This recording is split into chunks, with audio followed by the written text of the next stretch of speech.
નામ વાજા બેસ્યું છે. હું ધોરણ 3 માં અભ્યાસ કરું છું.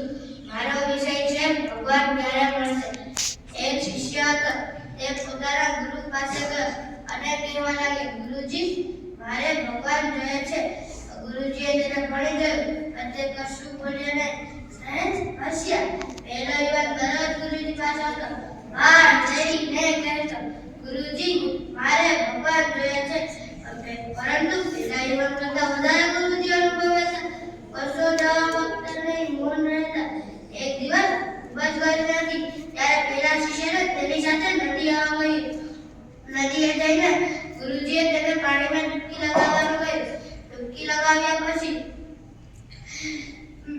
પેલા વૃદ્ધ ગુરુ તરત તેની પાસે ગયા.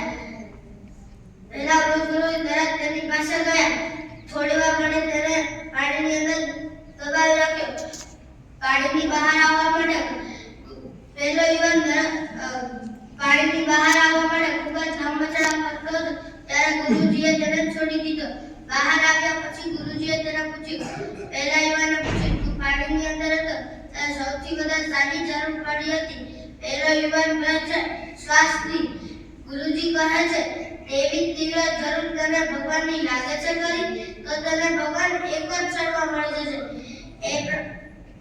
જ્યાં સુધી એ પ્રમાણે ધર્મ માટેની તીવ્ર તૃષ્ણા જાગી ન હોય ત્યાં સુધી કશું વડે નહીં.